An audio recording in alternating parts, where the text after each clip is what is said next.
Huh?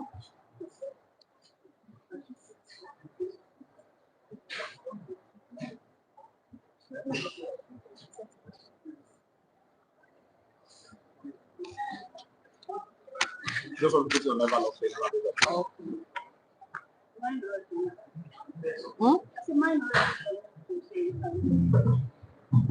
Okay.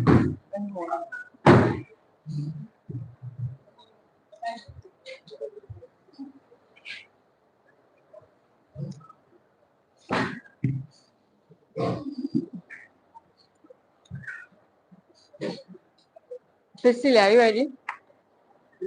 Okay. So, can you guys hear me? Okay. So, if you have a POI, just raise your hand. I'm going to prioritize closing, but if I don't take opening, my partner will take you. So, anyways, I'm going to start my speech in 3, 2, 1. So there are 3 things I need to make clear in this debate for us to have a fair conversation. Firstly, the info slide says these people vulnerably left their country. However, we posit that when you say someone vulnerable left their country, doesn't mean that consent was not manipulated. So you have to take into consideration that nobody lives in the United States and wakes up one morning and says, oh, I want to go and marry a man from the Middle East that probably doesn't have as much access to like opportunities, wealth, and rights that your country right now has. The reason why they took this decision was because of like the governmental failure that happened within the West at that point. So a little bit of clarity on history. After the 9/11 issue, right, the United States went on a whole war on terrorism. That is what the president then ran on, war on terrorism. So there was an active war on and it became a bit excessive where they started backlashing against even Muslims that existed within these Western countries, right? So even countries that were not really involved in 9/11 were also invaded. Muslim majority countries were also invaded. The reason why this piece of context is important is that this was what made a lot of Western citizens become sympathizers to this cause, because the ISIS and the terrorist organization then created a facade that the United States was backlashing against Muslims and was Islamophobic. That was why those things happened, meaning that a lot of citizens from the Western states then became sympathizers and were sympathizers to the cause, and that was what caused a lot of these ISIS brides to want to go to these other countries to go and marry these individuals, right? So I think the second thing then to characterize in this debate that these people are still citizens of your country, right?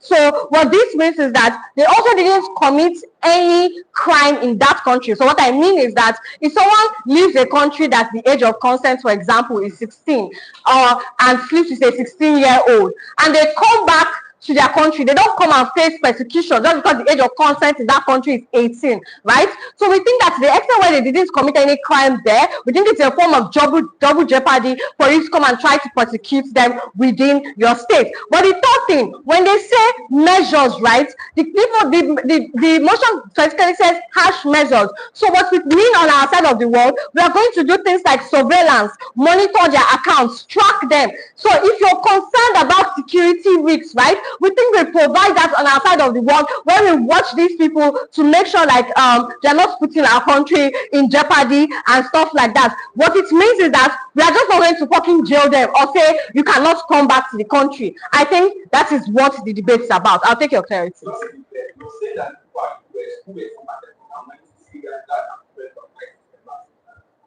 Yes, that's what the info slide says, that these people went to go and have children from ISIS, right? Anyways, so I think then I'm going to run 4 things in 4 different cases in the problem of the debate.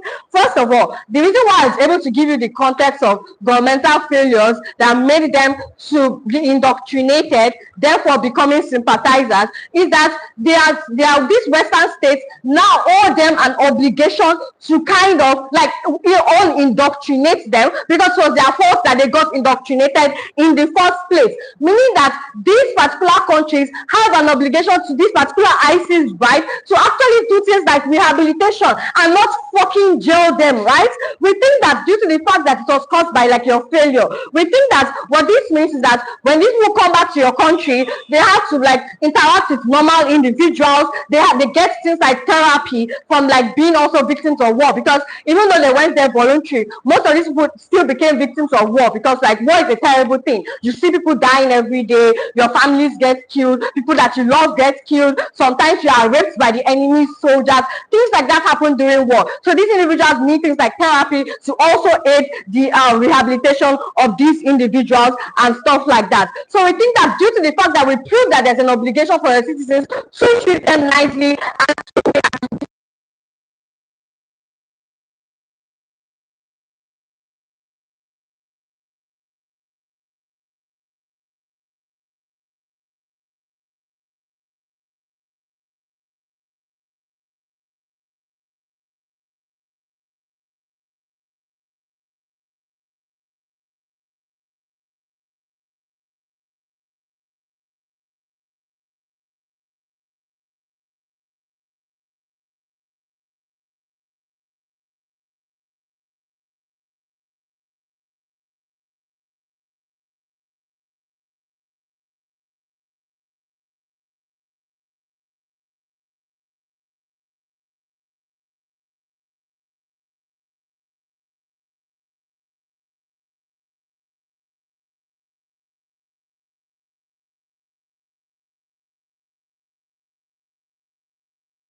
also, we think that this is also the best way to make sure that they are not entered into going terrorist groups.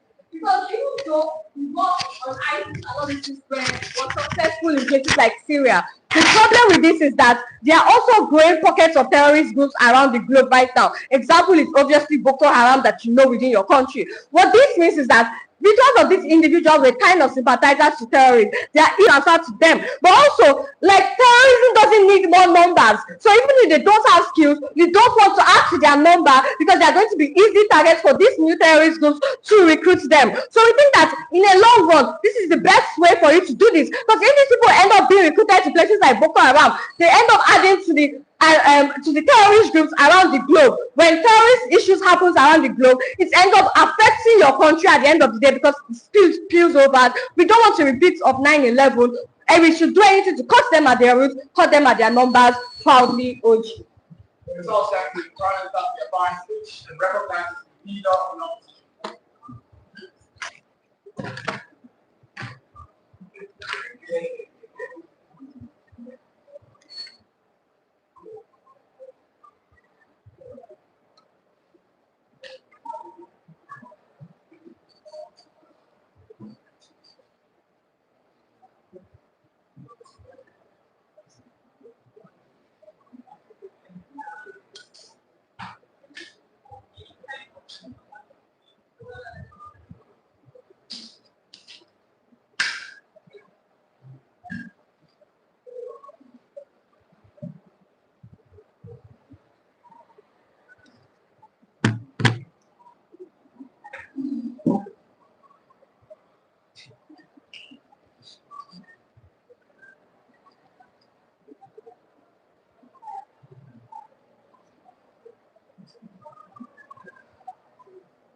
Are we ready?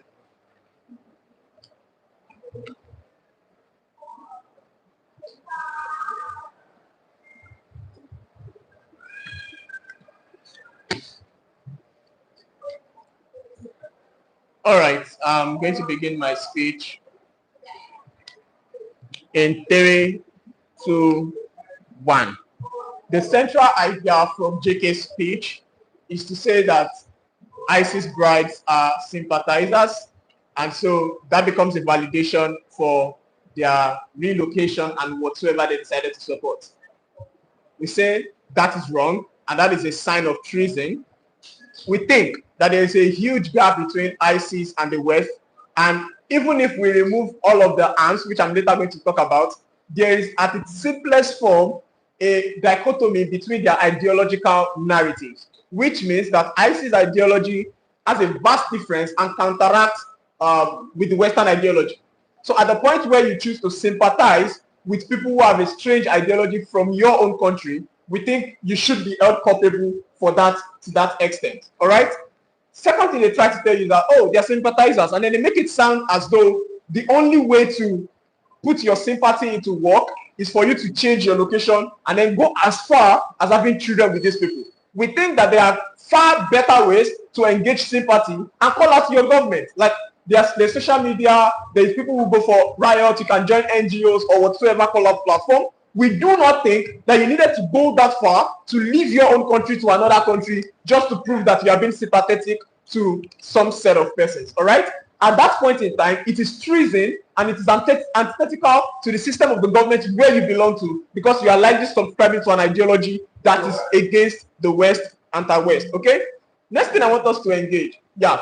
So to be very clear, looking black Americans are subscribed to Africanist media states and then go to the anti-colonial helping anti-colonial struggles, if it puts your country at ease, risk, then we could ban you. Yes, glad to support that.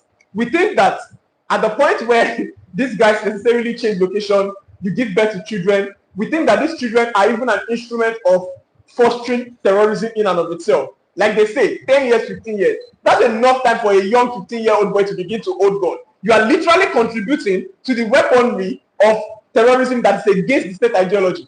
Everybody here knows that even ISIS, one time or the other, attacked the West, and they could repeatedly do that. And we think because of the sort of sponsorship that does exist in that regard, you put the state at risk. The question is, at the point where a state has social contract and responsibility to its people within the state, and I think it's the first argument, to whom do you owe the most proximate responsibility? Is it to the citizens who are respectful to your instructions and continue to abide by the laws of that country, or citizens who are creating and perpetrating an act of treason and choose to identify with ideologies that are counteract with your own citizens? We think that as a state, the Westerners owe a larger responsibility to people within their state. Why is this true? We think in a moment where you bring them in, like peace tells you, you create an internal fracture that says that whether or not you go against the state, you can continue to be reinstated within that regard.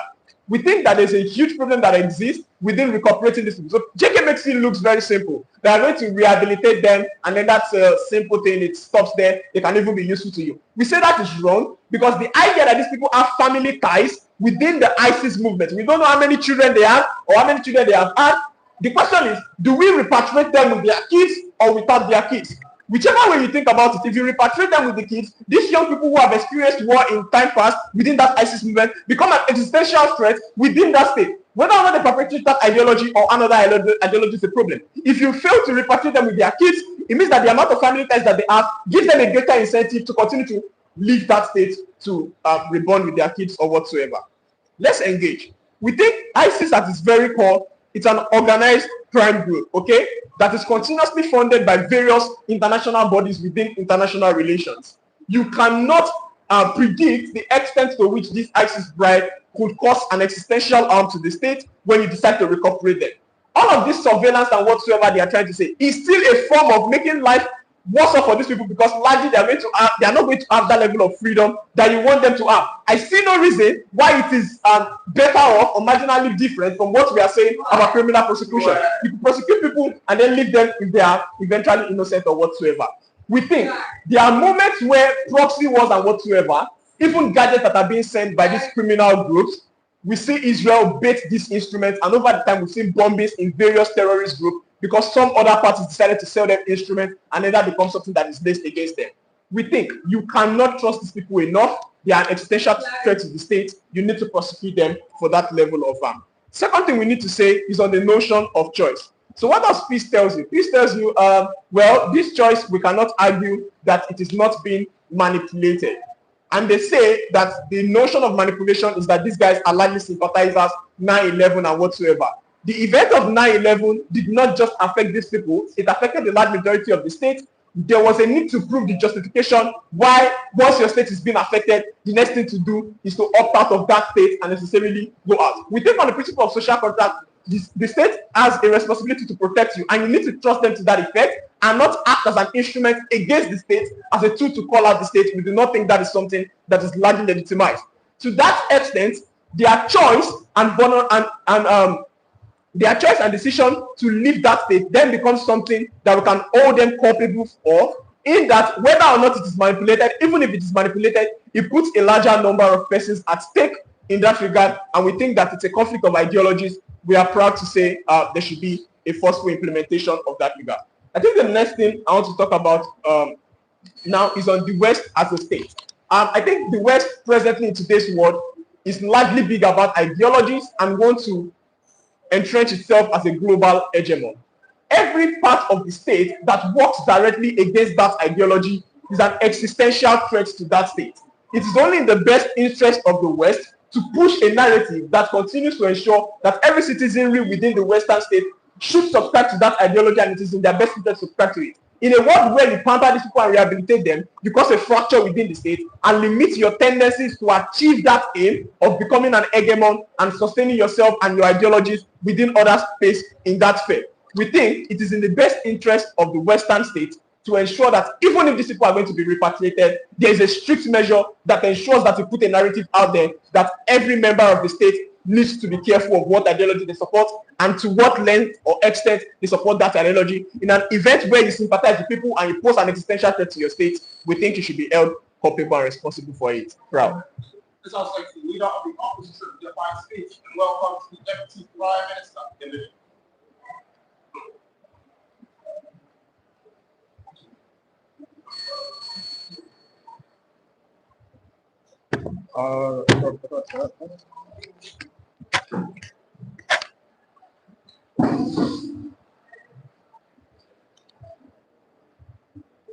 Can you all hear me?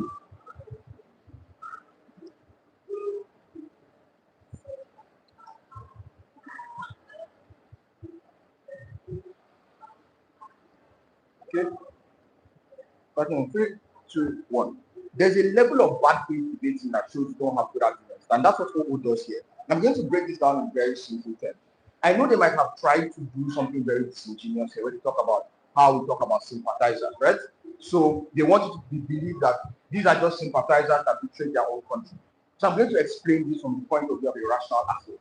Nobody wakes up to 24 hours electricity, stable homes, living, water, and heating, and decides they're going to ditch that to go and live in tunnels in the sand without access to water, light, constantly hearing gunshots, and with fears of bombing. It's not a rational decision. I don't think anybody anywhere makes a decision under normal circumstances. What that means is this, that there is a level of indoctrination, mental manipulation, and subtle coercion that then makes you make the decision voluntarily. What we say is twofold. That's one, that the systems that allow this indoctrination happen only occurred because states, particularly the home states and the Western states, were culpable. How will I prove this culpability? First and foremost, one, you promoted aggressive anti-immigrant and anti-Islamic strategies that made Muslims and Muslim citizens in your own country feel so unsafe that they felt the need to flee your country, running into the arms of ISIS. But second of all, in many instances, indoctrination cells were created within these states. Massive mosques that had young women and young children continuously go there to listen to radical ideology. And to be very clear, the fact is, one, if you allow indoctrination centers to exist within your state, when you're obligated to protect your citizens, then you have already failed those citizens by failing to protect them from dangerous indoctrination. But more importantly, it's not just a passive level of activity that was involved. There was active, willful occurrences of states knowing this. Why? Because most of the terror cells, ISIS included, that existed within the Middle East, did not occur by themselves. And they don't produce enough arms to fund themselves. You cannot get guns by yourself. You cannot get bombs by yourself. A lot of these groups were funded by the West. And they didn't just fund them from the West. They created pipelines. They created systems and infrastructure that allowed them to traffic human beings all the way from the East, West to the Middle East. That is what this looks like. And let me place this out realistically for you. Is that, for example, when you can't just walk in. If you decide today, I want to be an ISIS bride, you don't just walk into Baghdad and say, hey, I want to be an ISIS bride, pick me up. Somebody has to know who they are going to. They're going to send you somewhere. They're going to talk to somebody. They're going to communicate with that person and say, oh, this is someone I know that wants to be a bride. Get her there. You have to move her from point A to point B, all the way to the ISIS headquarters to go and meet her husband. So it's not as simple as, oh, I want to do this. There were infrastructure created under the noses of these states to allow these things happen. That means you already fail your citizens. But the worst part is that most times these states were willing participants. The same way they thought that it was a sustainable trade-off to push crack into black communities in a bid to fight wars with contrast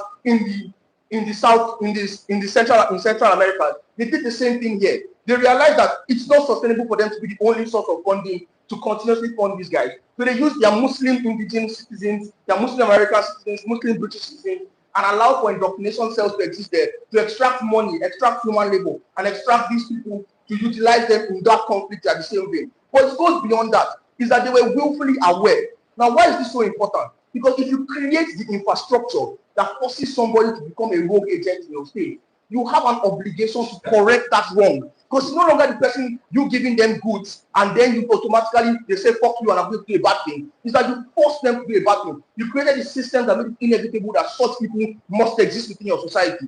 At that point, you have an obligation to rectify that harm. You cannot create a victim and then punish the victim for being a victim. It makes no sense. It is implicitly immoral. And why this is so important is that it's prior to anything about outcomes. It doesn't matter even if they are a nuclear bomber. It doesn't matter if they are a suicide bomber under normal circumstances. They are implicitly obligated for you to correct them because you force them to be the way they are. You have that obligation. Well, let's go beyond that. We think that on pragmatic benefits, the closest things these guys have to a good argumentation here is that they want to force ideologies. The people don't buy bad ideologies. Second of all, they want to create a narrative that people should protect their citizens. One, protection. We already respond to this. We think that Western states are aggressively surveillance states. You see your phone numbers, they can track your locations, they can track your accounts, they can know everything about you. This is comparatively better than you being kicked out of your country, not being able to see your family members, not being able to see everybody you miss, being trapped in a country you're no longer familiar with. You've lost your husband because he's probably dead, and it's just you and your kids. It's comparatively better. Being surveilled is significantly better. But more importantly, that surveillance means that it's probably significantly easy enough to ensure that there is safety and these people don't do as much harm. Now on to the second thing about indoctrination and ideas. And I think this is a very, very stupid case. And let me explain why. Because if you start saying that only specific ideas are allowed in the state, it is already counterintuitive to what the West stands for. The West has constantly branded themselves as a center for free thought, which is why you have the left wing, you have the right wing, and even when you have a situation or conversation about hegemony, there are terms and conditions to what that hegemony wants to look like. Some people are fine with being a hegemon by any means, so they are okay with wars in Iran, wars in Iraq, and wars in the Middle East. Some other countries are like, we can be good, we can be a hegemon, but we're not fine with violence, we're not fine with war, we're not fine to throwing our people up to serve this entire capitalist machine and infrastructure. So we want other things. When you tell people to centralize towards one ideology, or you are kicked out of the nation state, or you are forced out of the nation state, it's a very dangerous line to toe, because what you then show your own citizens, the ones that are already in the state, that they're not safe in that state. When they don't feel safe, you get radical movements like Antifa, you get radical movements like Proud Boys, because you then start telling them that if your ideology does not matter to the center state, you can be denied your legitimacy of being a citizen in that state. That's what's happening in America right now when ICE is targeting people and throwing them out of the state, because oftentimes these are in left states, blue states that don't ideologically agree with them. We think this is bad. But more importantly, we're going to flip the case. We think the easiest way to end indoctrination is just by experiencing an alternate reality. So a good example of this is Iran. When the Iran female soccer team went to Australia, more than half the team eventually asked for asylum, simply because they got there, they saw electricity, they saw nice burgers, they saw nice infrastructure, they saw respect, and they realized, fuck this, I'm not going to go and kill myself inside sand and eat sailfish. It's a very natural, instinctive reaction. So when you allow people to come back to their countries, when they get the hug of their family members that have missed them, when they're able to get the care and touch and love of people that actually care about them, when they experience things like orgasm for the first time in their life, they are probably going to realistically think to themselves, wow, I probably shouldn't suffer this much. I probably don't think bombing all those people was that much. And they are going to flip. There are two advantages for them flipping. One, they probably have more knowledge about the infrastructure of terrorism than any of your spy agencies. They were literally sleeping with the bombers. They know everything. They will give you this information. But more importantly, they will also be able to flip things like dangerous and poisonous narratives that allow for indoctrination that already exists there to be undone. They will be the best campaigners against this and create a safe war. Very proud to propose. It's us, executive right and which one of us injection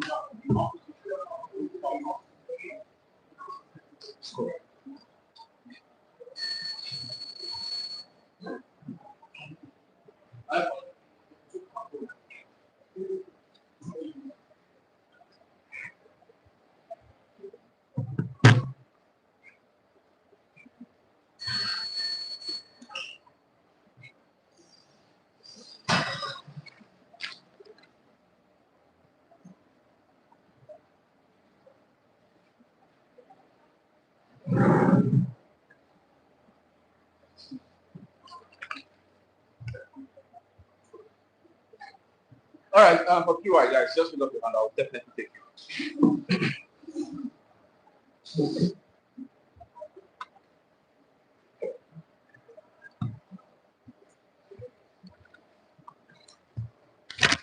Can I have something to put on my godbrother?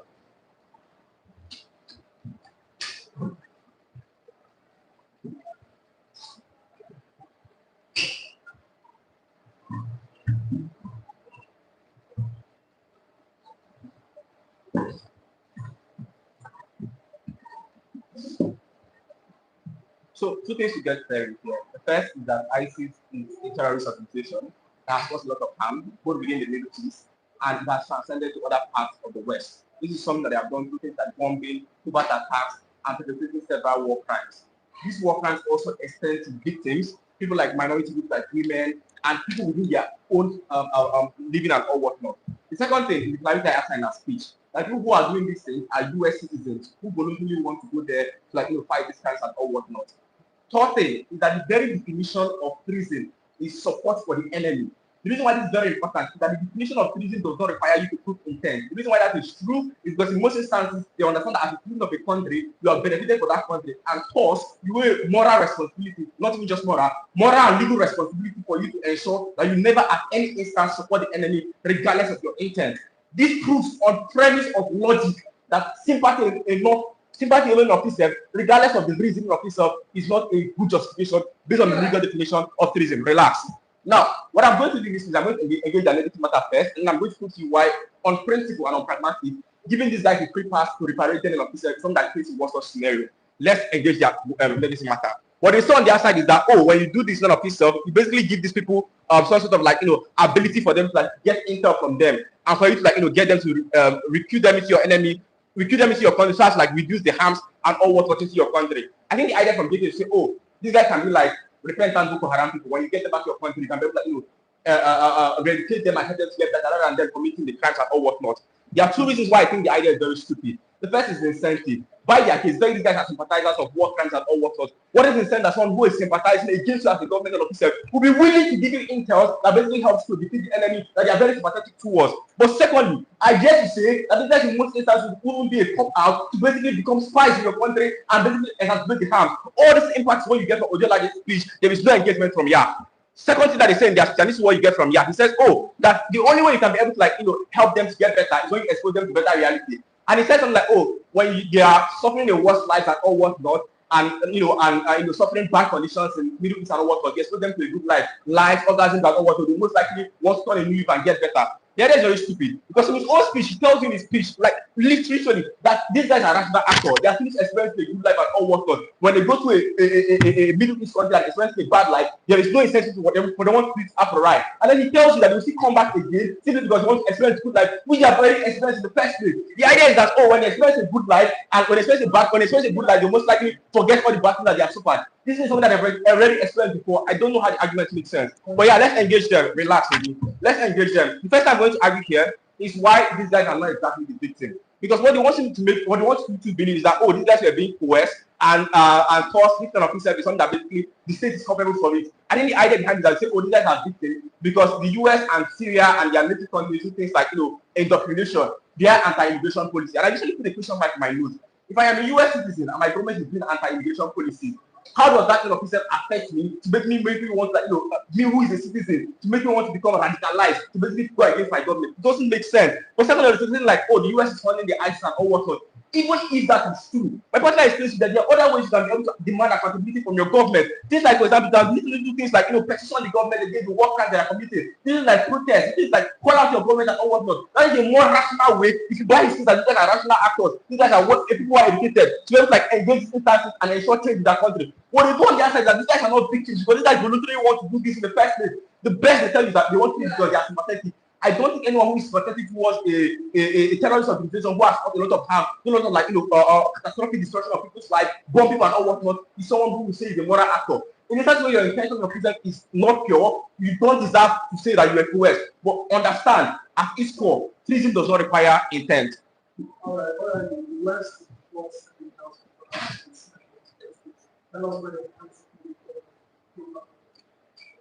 Like, it's very simple, right? This guy's kind of person voluntarily left your country to go and commit crimes in other countries as parties to it. In most instances, there are basically people who are going to cause more problems for you, more things for you. All this is kind of person is basically what you give them an easy password. The impact is very simple, right? On opposition side, you basically reward individuals who basically are co-parties to a conflict that basically perpetuates harm and puts an existential threat to you as a country. But secondly, right, understand something very important.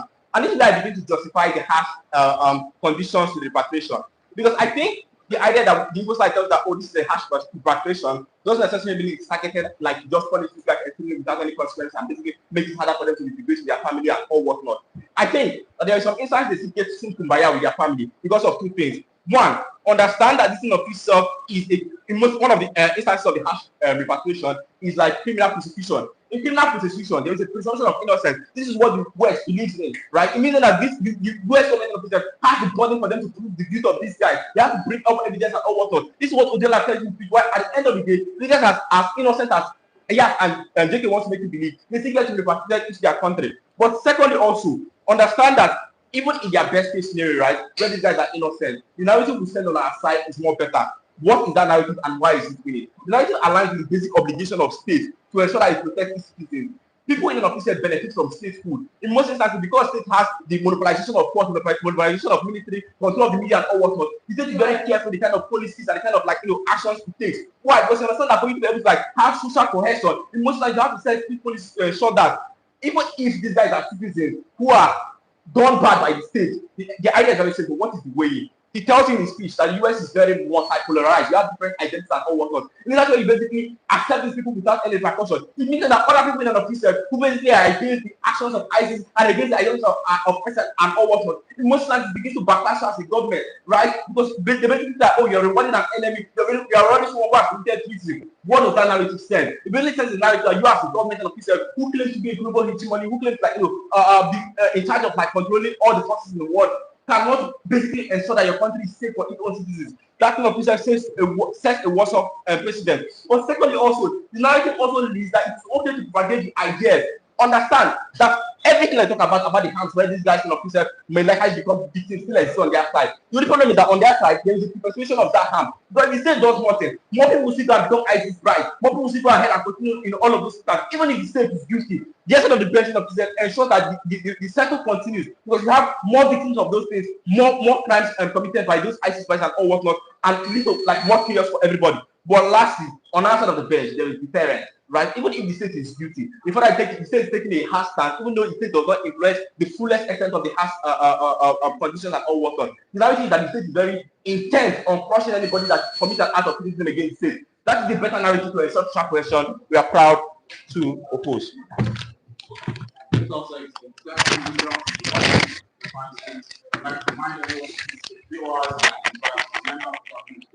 I didn't take it through.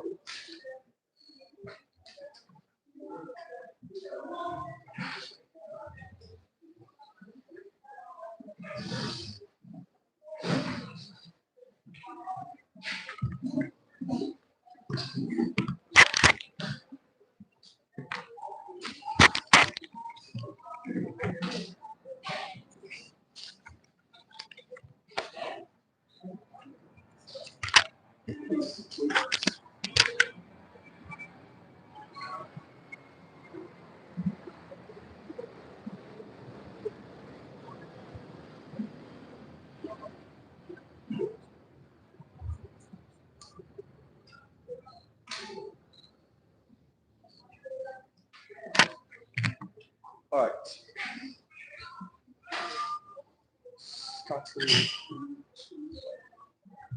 Mr. Speaker, the current condition of the ISIS brides in Syria is horrible. Many of them at the moment have no purpose. They are relegated to deplorable roles like being sex objects, forced to be spies for the Syrian military, and are constrained by a terrorist network. The reason for this is simple. Currently, the ISIS occupation has ended. Many of them have lost their husbands, which means they've lost their protection mechanism, which means at the moment they are in camps where they are used as sex objects by the enemy, where their inability to explore and do a lot of things for themselves are currently incapacitated. So even if it is the case that they went there voluntarily to be involved in this conflict, I don't think they were conscious of the fact that they are probably going to be victims in these ways, at the end of the day. But even if it is, we are going to throw the hard line on our side and say they deserve liberation regardless. First, on the principle, we say here that the biggest role of Western states, like the United States, when they engage in conflicts, is the liberation and the rescue. That when you get this type of people, that you have to allow them to come back to their own state, which is the United States. We are going to prove the inability for them to be heavy threats like these guys talk about exclusively. But secondly, it's still the same obligation that exists for state to take back its own criminals, to deal with them in their place. Even though we agree that you're unlikely going to repatriate them conditionally on criminal prosecution, we are going to prove why the inability of them to be threats in the way that these guys talk about exists on their side of the house. The end point of the principle here is that there is an obligation in terms of the consistency with Western interference to allow people that belong to their home state to come back when they have been victimized in the way that you say they do. But second, and the most important part of the closing government case, is the pragmatic benefits. We think that there are pragmatic benefits of repatriating these women. Two things here. The first is, these women at the moment know a lot on the operations of these ISIS terrorist networks, which means you can get information from them. Two analyses on why this is important. First, women play a crucial role in terrorist networks. They act as spies who, because of their feminine identity, are used to get to men in conflict. It was through a woman that it was easier to get to Osama bin Laden when he went to Afghanistan to hide, after the United States found him for fucking 10 years. This means that these men play crucial roles in knowing certain things. Maybe it is the case that they don't know exactly how these people operate, but we think they have a certain piece of information. But secondly, note that the role of these women changed after some of them lost their husbands and lost their protection systems, which means for many of them they feel betrayed because they are unable to fully maximize their right to be human.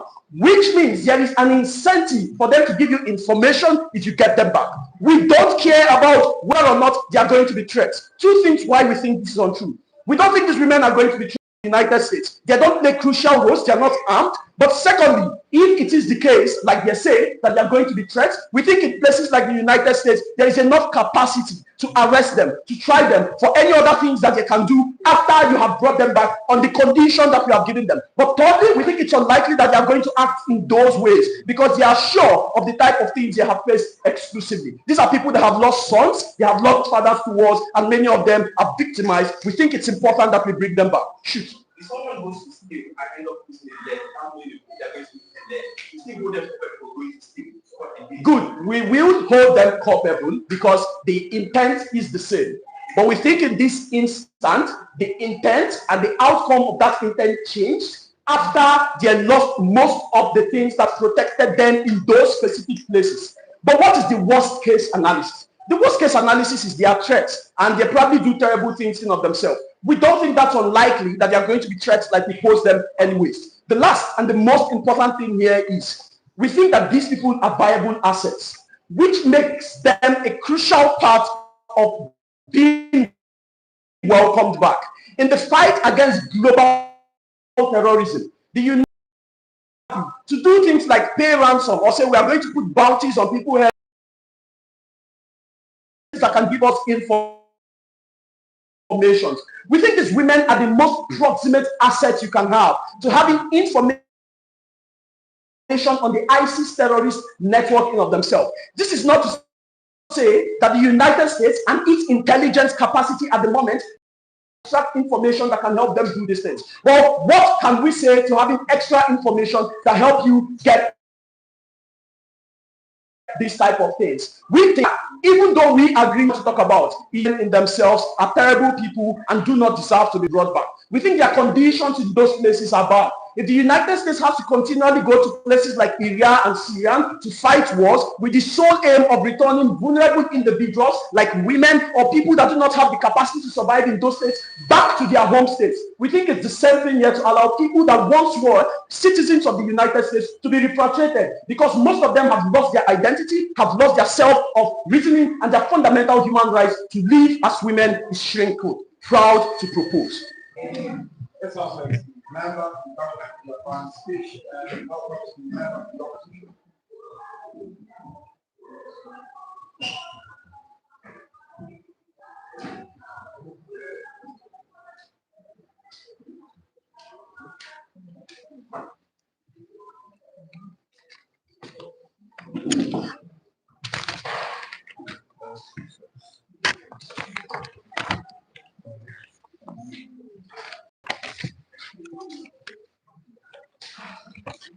All right. We won't prioritize closing. Public entities can take opening. I'll be starting my speech then in 3, 2. Panel, the beautiful thing about the law is that it doesn't care if you're a woman or a man, nor does it care if you're poor or rich. We apply the same standards to all. Ignorance has never been an excuse, nor does it erase the harm that is done. And the reasoning for this is because our moral standards in society are proximate and foundational to these kinds of laws and processes. A couple of things are true within this debate. The first thing is to say that these women acted voluntarily, and voluntarily means that you acted in accordance to your will in that contribution to the ICC.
state has actively always wanted to oppose, right? Given that this woman has taken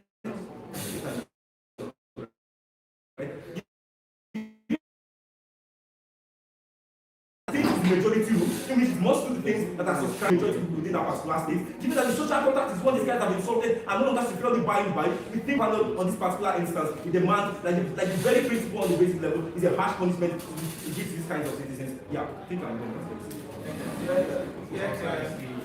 member of the opposition, define speech and welcomes the government with.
Viewers, there is a man.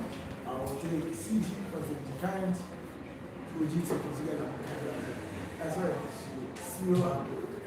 Thank you. Alright, I'm starting my speech in 3, 2, 1, go. So, Father, let's start with.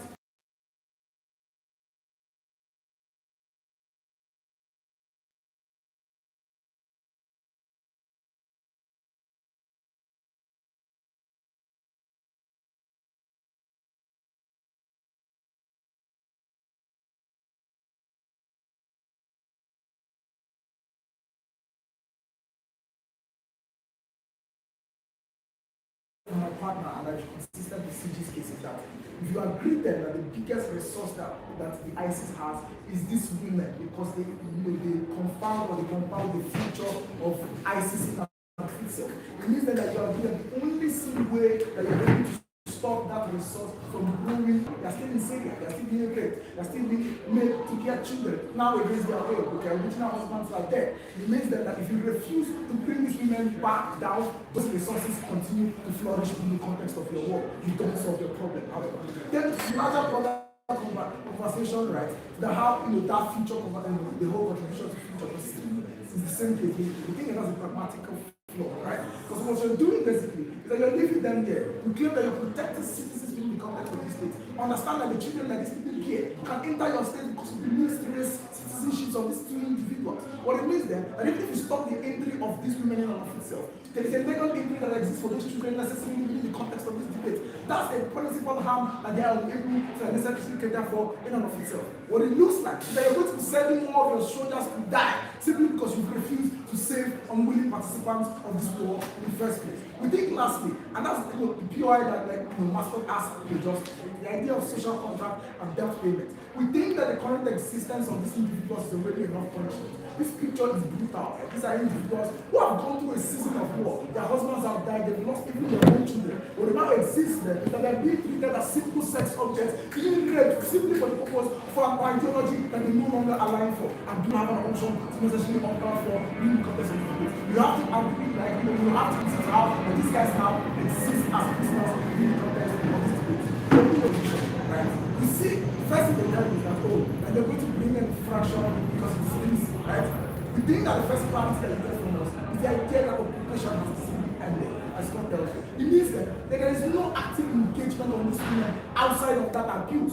Why should you care? It's that the narrative that you put into your individuals, because all of them care about fucking narrative. We think that the narrative you put to these individuals is that if the individuals have conflicting ideologies and then suffer from those ideologies, that you as a state are unable to fully reintegrate them within the context of that system that you're going to abandon them. You think that's something that's privileged on the job. Secondly, you're also sufficiently fitted to be able to monitor, manage, and flip this individual. You have the fucking CIA, the FBI, and the KBG to necessarily mitigate any kind of possible harm that these guys can necessarily create in your state in and of itself. They're better than opening in that respect. The next idea, however, is on the idea of choice. We agree on closing that there have been facts like committed offenses and crimes that either side of this house can fear to call terrorism or simply indoctrinated simple. I'll call them indoctrinated sympathizers like the government says. The conversation is simple. You are principally obligated to correct the harm that your citizens have created through your passive aid of not stopping them from moving to those countries in the first place. And that's why my POI is important, right? Because I asked opening government, say opening opposition, see, you already, as Western states, deporting individuals who commit crimes within the context of your state. The idea is simple. Regardless of their willingness to come in here and create those offenses, those African states still receive them. Those other countries still receive them. ICE is constantly deporting them, and the countries that they're deporting them to are constantly still receiving them. You have to engage why you are something principally exempted from that same idea that you perpetuate in its entirety. You still have people who why these men are no longer criminals, even that the times have passed. This is pretty simple. The occupation of ISIS in Iraq and Syria has ended. It means that the only active engagement that happens is that the originators of these crimes themselves have died. What that means is that the people who exist that keep these women impounded and who are using them as sex objects, they are now victims. They are no longer the perpetrators of the crime. Treat them as victims. Next thing I will tell you right now why we need to open government before that. See, in criminal prosecution, you can still enter plea bargain and make them your assets. The impact is not exclusive. You have higher leverage when you prosecute them. So, the thing that even if you come in and you punish them, there's no net benefits to you necessarily. The existence of this that necessarily happens on the other side, we still have to play that way. We don't think we gain anything from being able to like this. They don't think why we gain anything particularly by suddenly punishing these women who simply were used as tools for sex like in and of its instance. And already I've already talked about how these individuals are already suffering and we think that this existence is already bad enough. They have to explain why being raped daily is something that is not worse off than putting in the person in prison for 20 years. Right? Why then do we open? We concede that with what the A4 slide says, right? That the thing what they try to do is somewhat disingenuous, right? And regardless of any indoctrination, they did in fact commit this first.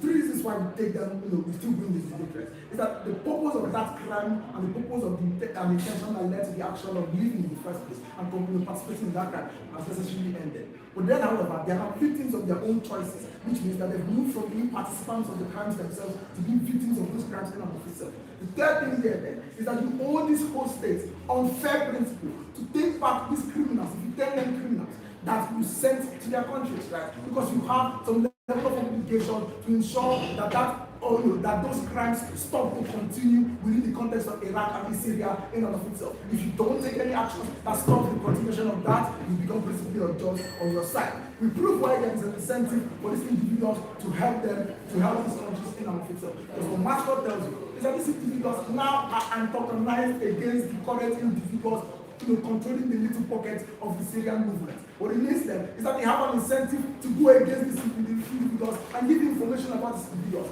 He has given countless examples as to how women have been instrumental to monumental security change, right?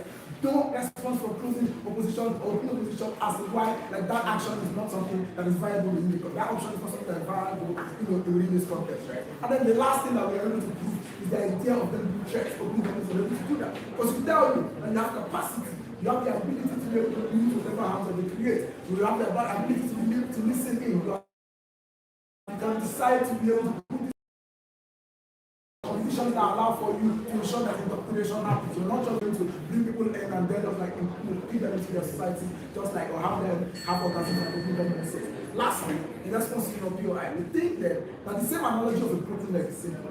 You will still give a criminal who shot in the leg treatment. Our question is simple. Treat these women as the victims that they are. Here. This concerns the whip of the government, their fine speech, and including papers. Opposite whip.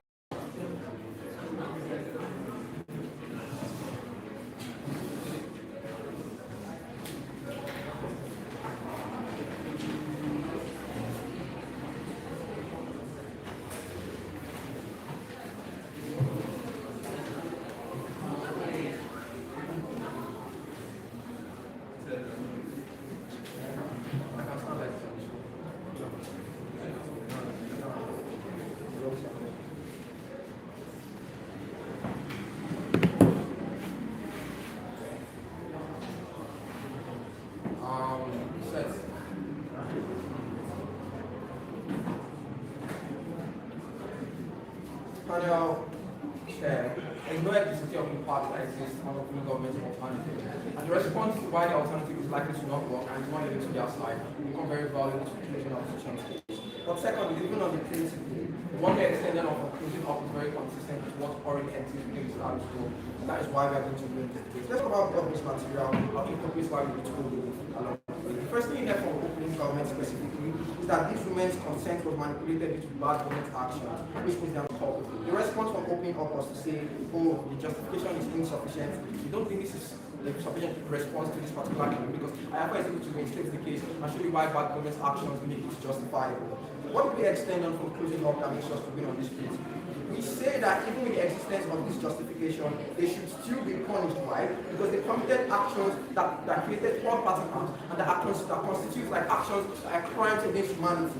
The reason why state is still going to punish you if you do second-degree murder is because it recognizes the third-party harm to be created. The reason why state is still going to prosecute you, even if you steal from another person, despite the fact that state did not protect you from being stolen from, is because state recognizes that you killing that person still constitutes a third-party harm, even if you had a justification that is prior to that. The existence of a justification can never make it illegitimate for you to punish an individual that committed a bad action. And I think that is a very sacrosanct principle that wins the Boko and the coping have class in extension.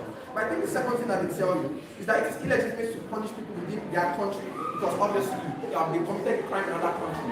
I think justice already responds to this in speech because it's a crime against humanity. The reason why this is true is because if we are talking about crimes like theft, statutory rape, then probably that claim from peace should be right. We're talking about crimes against humanity. They are not limited or restricted to singular borders. They transcend multiple borders because humanity is able to recognize that these are crimes that affect humanity as a whole. Crucially, there are no geographic locations or restrictions that are restricted that are placed upon these crimes against humanity and the extent to which they can be prosecuted. So yes, they can be prosecuted within their own states, and it is a very legitimate form of prosecution. I think in terms of legitimacy and the principle that makes it justified, all closing up is already taking it above some half. Let's talk about the alternative and why it's less likely going to work. And this is going to be very crucial because they list a bunch of alternatives and they never tell you why these alternatives are exclusive to their side. And this is why we are going to use this for closing up. One, this is just to take out the people from OJ.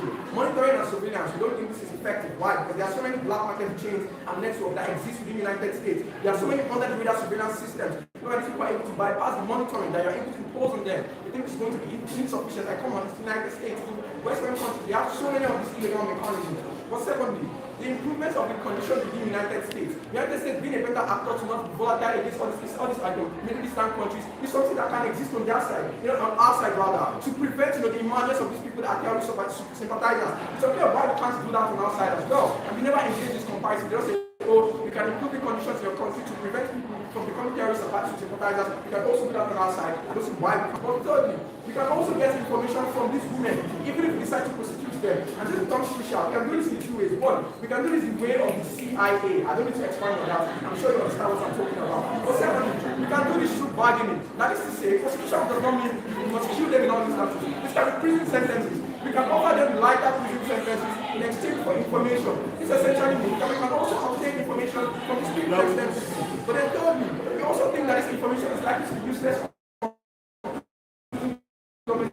side of the board. Why? Because they already make a concession. This action has already ended. So the information they get on their side is a net zero that comes to the end sufficiently late. But then fourthly, we can say rehabilitation exist on our side because people spend utilize rehabilitation. It's unclear why can't we give them therapy to try and de-indoctrinate them on our side. That is not exclusive to your side. But fifthly, there is no deterrent if you decide to accept them. Why? Because this creates a dangerous business for others. Like state is going to give you all of its resources to be able to cover you rather than prosecuting you in instances where you decide to commit all these terrible acts against states and against humanity. We think this precedent that we said is likely to allow people to do terrible things in instances they know that the state is actually going to give them resources to pass rather than prosecuting them. I think states must always prosecute them in instances where they falter. Why is this response important? Three things, bro. We can get all of the benefits of their alternative on our side. They're not the only option to work this, and that is why we are winning them. But secondly, we also prevent the emergence of terrorism on our side. Because I want you to well, they say if you punish these people, they are likely to be brought down against the government instead. They are likely to do more things to financial terrorist sympathizers. But I don't think this is the case. I think in a world where we don't punish them adequately, instead we reward them with resources. These people have more than incentive. But at the ending part of that particular action creates a safer path for them. Outside creates a worse path, and obviously, if they are less likely to go for the worst of alternative, they are more likely to go for the alternative that makes them to be safer, and that's why we are going to be more thirdly. look at also against the ideology of the United States as a whole. Truthfully, it means that the benefits of the war being ideologically based, we can also pose that for outside. They don't put exclusivity. And that is why opening governments, especially open up in general, they are likely to lose this debate. If I talk to you about mascots now, I would say, okay, so you say that they don't have the capacity to surveil. Then you say that the CIA, same capacity, is going to be used to extract information. But why would they give you information if they are gaining information? If you don't know how CIA extracts information, then that's on you. I like, come on, that's common knowledge. Like, do I have to say touch your house now? Like, bro. But let's go to mascots people. Mascot says that these men exist in very certain conditions. They are sex objects. Let's feel pity for them and give them all this reward. Firstly, I can flip this. I can say the degree of ones outweighs whatever suffering they are going through. So I think we shouldn't care about the suffering they are passing through. But then secondly, they actively consented to this. Mascots in Nigeria, and it's aware of the fact that these women get raped in all of these camps. I'm sure this woman could have accessed this information wherever they live. The ignorance and inability to access information that is available by a citizen, the state cannot be held culpable for that. It means that insofar as access to this information exists, the state cannot decide to be culpable for it and say, you know what, insofar even if you want to access that information, let's bear the brunt, let's give resources, let's reward you. The state is not culpable. But then secondly and uniquely, he said these women are victims of war and they should be reparated. They are not victims of war. These are women that contributed to the long life sustenance of ISIS. They contributed resources, they contributed manpower, they ensure the continuity and the future of ISIS. We say that the harms that committed against humanity are much more worse than any of the things that they tell you and try to paint them as victims. Uniquely, justice extension is extremely sweet and is being not for a couple of reasons. I think the first is on the principle of proportionality, which you never get from opening, on how this principle, regardless of whatever you do, so as if committed harms, the state is justified prosecuting you. But secondly, the fact that we need to limit ISIS resources becomes very crucial. But then thirdly, the fact that you're likely to even lead to worse outcomes for the states, even you affect the social cohesion that exists, it means then United States and foreign countries are likely to be worse off. On our side, we quote all of their impacts and ensure we detect crimes in the future. That is why closing up is breaking into the final. Mr. Sansi, opposition wait for your fine speech, and thanks everyone for what was high quality debates. Just now. Yes. So guys, yeah. Well, we can't